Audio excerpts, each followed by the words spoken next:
sun hung low over the dusty edge of town, casting long shadows across the cracked pavement and faded storefronts. It was the kind of quiet afternoon where most folks were inside, escaping the heat or tending to their own troubles. But out there, near the abandoned lot by the old grain mill, something was terribly wrong. A golden retriever stood in the middle of the road, her coat matted and dusty, her eyes wide with a kind of panic that cut straight through to the soul. She wasn't barking wildly or running in circles. No, this was different. This was deliberate. She moved with purpose, trotting up to anyone who passed, whining low in her throat, nudging at legs with her nose, then pulling back toward the fence line behind her. Again and again, she repeated the motion, as if begging anyone to understand. Most people walked by. A few glanced her way, muttered something about strays, and kept moving. One man waved her off, annoyed. A young couple crossed to the other side of the street, avoiding eye contact, but the dog didn't give up.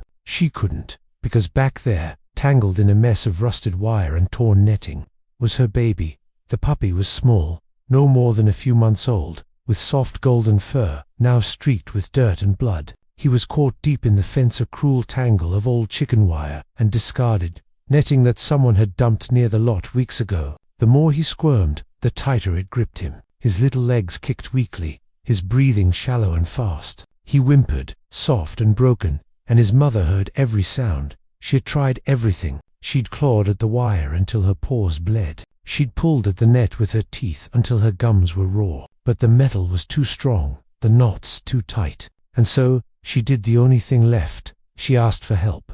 She ran back to the road, her heart pounding, her body trembling with exhaustion and fear. She spotted an older woman walking slowly with a cane, a cloth bag slung over one arm. The dog approached her, whining, pressing her head against the woman's leg. The woman paused, confused at first, then concerned. She looked down into those desperate, pleading eyes. "What is it, girl?" The woman murmured, her voice soft and weathered. "What's wrong?" The dog turned and trotted a few steps toward the fence, then looked back. The message was clear. The woman, her name was Margaret. Though no one much called her anything, but Grandma had lived long enough to recognize desperation when she saw it. She'd raised children, buried a husband, seen droughts and floods and heartbreak. She knew when something needed saving. She followed the dog slowly, her cane tapping against the uneven ground. Her knees ached, her back protested, but she kept moving. The dog led her past the edge of the road, through a gap in the fence, and into the overgrown lot. And there, in the shadow of the old mill, she saw him. The puppy was barely visible beneath the tangle of wire, his small body shaking, his eyes glassy with pain. The mother dog stood beside him, licking his face, whining softly. She looked up at Margaret with an expression that needed no translation. "Please, help him." Margaret's chest tightened. She knelt down slowly, her joints creaking, and set her bag aside. She reached out a trembling hand and touched the puppy's head gently. He flinched but didn't pull away. His breathing was labored. His tiny paws were bleeding. "Oh, sweet child," Margaret whispered, her voice thick with emotion. "What have they done to you?" The netting was wound tight around his chest and legs, cutting into his skin. The wire fence pressed against his side, jagged edges biting into his soft fur. One wrong move, and it could be hurt even worse. Margaret looked around. There was no one else. No vet nearby, no phone in her pocket. She didn't carry one. It was just her, this dog, and a desperate situation. She opened her bag and pulled out a small pair of scissors, the kind she used for sewing. Not ideal, but they'd have to do. She took a deep breath, steadied her shaking hands, and got to work. The mother dog sat beside her, perfectly still now, watching every movement. She didn't bark, she didn't pace. She simply waited, trusting this stranger with the most precious thing in her world. Margaret worked slowly, carefully. She snipped at the netting first, pulling it away strand by strand. The puppy whimpered, and she paused, murmuring soft reassurances. "I know, baby. I know it hurts. Just a little longer." The sun dipped lower, painting the sky in shades of amber and rose. Sweat beaded on Margaret's forehead, her fingers cramped, but she didn't stop. She couldn't, because this little life depended on her.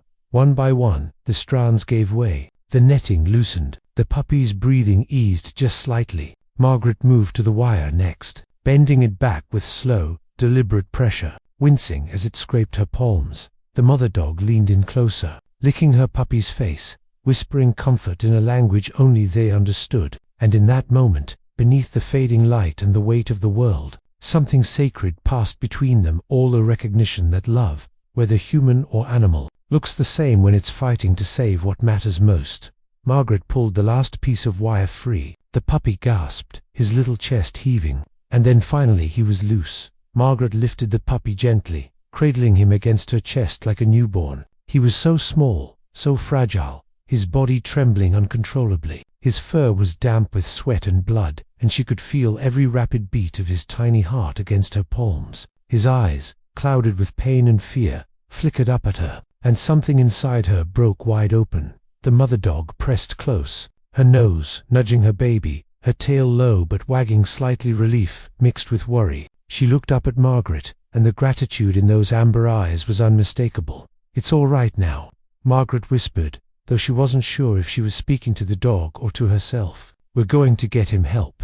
She tried to stand, but her legs buckled beneath her. The strain of kneeling, the tension of the rescue, it had all caught up with her at once. She steadied herself against the fence, breathing hard, and for a moment, she wondered if she had the strength to make it back to town. But then the mother dog circled around her, pressed her body gently against Margaret's side, offering support. It was such a simple gesture, yet it carried the weight of 1,000 words. "Thank you. Please don't stop. We need you." Margaret nodded, blinking back tears. She tucked the puppy carefully into her bag, cushioning him with her scarf so he wouldn't jostle too much. His little head rested against the fabric, his breathing still shallow but steadier than before. She grabbed her cane and began the slow walk back toward the road. The mother dog stayed close, matching Margaret's pace, never straying more than a few feet away. Every few steps, she'd glance up at the bag, as if checking to make sure her baby was still there, still breathing. Margaret caught those glances and felt her heart clench each time. By the time they reached the main road, the sun had nearly set. The sky was streaked with deep purples and fading oranges, and the streetlights were beginning to flicker on. Margaret's body ached in ways she hadn't felt in years, but she kept moving. There was a small animal clinic about 6 blocks away, Dr. Lawson's place. He was a good man, known for taking in strays and working late when the need arose. If anyone could help this puppy, it was him. She walked as fast as her tired legs would carry her, the mother dog trotting beside her, her eyes fixed forward now, as if she too understood where they were going. People passed them on the street. Some glanced curiously at the old woman with the dog at her side, but no one stopped. No one asked. That was the way of things in a small town worn down by hard times. Everyone had their own troubles, but Margaret didn't need anyone else. She had a mission now, and nothing was going to stop her. By the time they reached the clinic, the lights inside were dim, and the closed sign hung in the window. Margaret's heart sank. She knocked on the door anyway, first softly, then harder. The mother dog barked once, sharp and urgent. A shadow moved inside. A moment later, the door cracked open, and Dr. Lawson's face appeared, a man in his 50s with graying hair and kind, tired eyes. He looked at Margaret, then down at the dog, then at the bag in her arms. "Margaret," he said, surprised. "What's going on?" "I need your help," she said, her voice hoarse. "This puppy, he's hurt bad. Caught in a fence. I got him out, but—" She pulled back the scarf, revealing the small, trembling body inside. Dr. Lawson's expression shifted instantly. He opened the door wide. "Come in, quickly." Margaret stepped inside, the mother dog following without hesitation. The clinic smelled of antiseptic and old wood, and the fluorescent lights buzzed softly overhead. Dr. Lawson guided them to the exam room, clearing the table with a sweep of his arm. "Set him down here," he said. Margaret carefully lifted the puppy from her bag and placed him on the cold metal table. He whimpered, his little legs twitching. The mother dog stood on her hind legs, front paws on the edge of the table. Watching intently, Dr. Lawson worked quickly, his hands steady and sure. He examined the wound's deep cuts from the wire, bruising around the chest, possible internal injuries. He hooked the puppy up to an IV, administered pain medication, and began cleaning the wounds with gentle precision. Margaret stood back, her hands clasped together, her breath held. The mother dog never moved from her spot, her eyes locked on her baby, her body tense with fear and hope. "Is he going to be okay?" Margaret finally asked, her voice barely above a whisper. Dr. Lawson didn't answer right away. He continued working, his brow furrowed in concentration. Finally, After what felt like an eternity, he looked up. "He's strong," he said quietly. "Stronger than he looks. The cuts aren't as deep as I feared, and I don't think there's internal bleeding. But he's in shock, and he's lost some blood. The next few hours are critical." Margaret nodded, her throat tight. She reached out and placed a hand on the mother dog's head. "You hear that, girl? He's going to fight, just like you did." The mother dog leaned into her touch, and for the first time since the ordeal began, she seemed to relax just a little. Dr. Lawson glanced at Margaret, then at the dog. "You did good, Margaret. Real good." Most folks would have walked on by.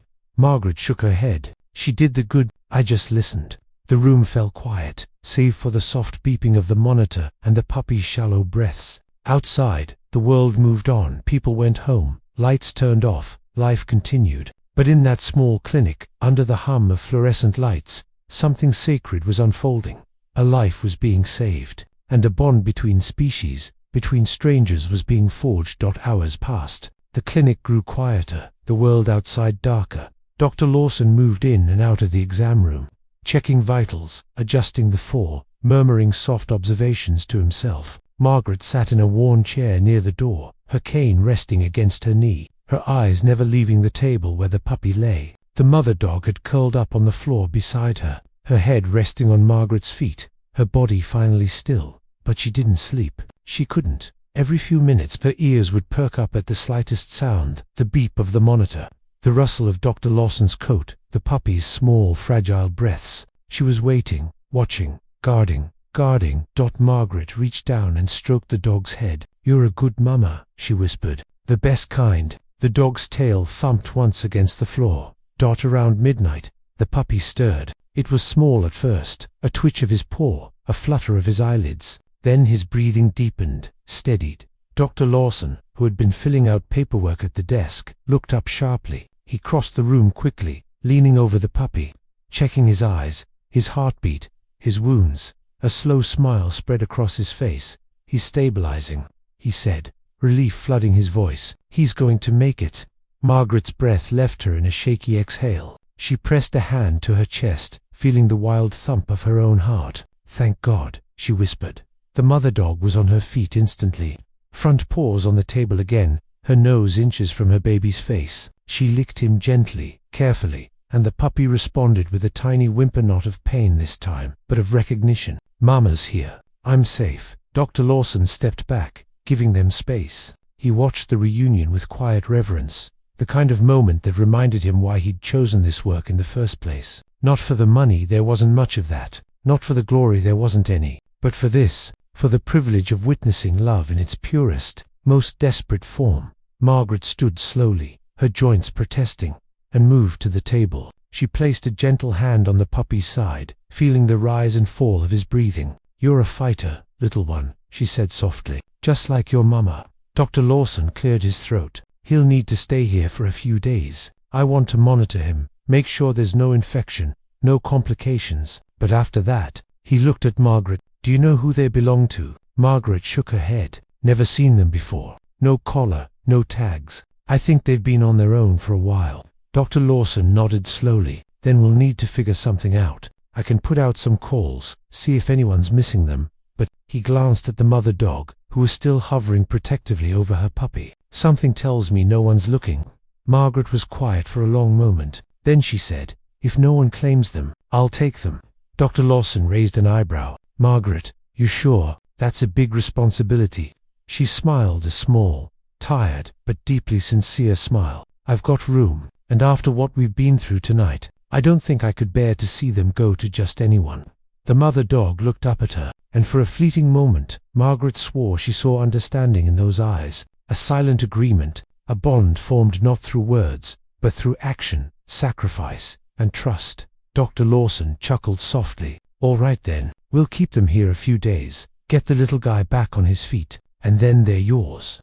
Margaret nodded, her heart swelling with something she hadn't felt in years. Purpose.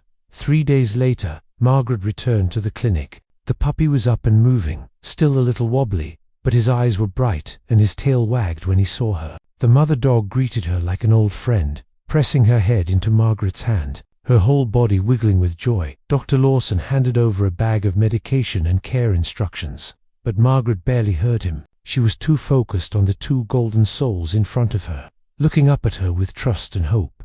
"They're all yours," Dr. Lawson said with a grin. "Take care of them." "I will," Margaret promised. She led them out of the clinic and down the quiet street, toward her small home on the edge of town. The mother dog walked beside her, calm and steady now, and the puppy bounced along on his bandaged paws, exploring every new scent and sound with the fearless curiosity of the young.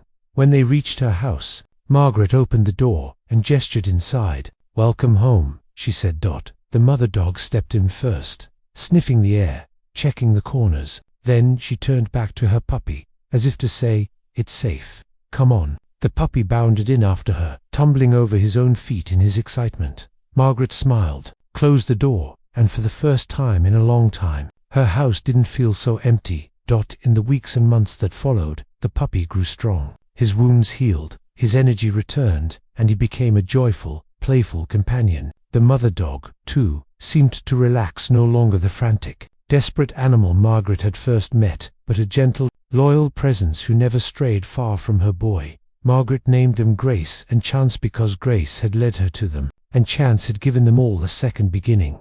And on quiet evenings, when the sun set over the dusty edge of town, Margaret would sit on her porch with Grace at her feet and Chance curled in her lap, and she would think about that day, the day a desperate mother asked for help, the day an old woman chose to listen, the day love simple, powerful, and undeniable saved a life, and she would smile, knowing that some of the best things in life aren't planned, they are rescued.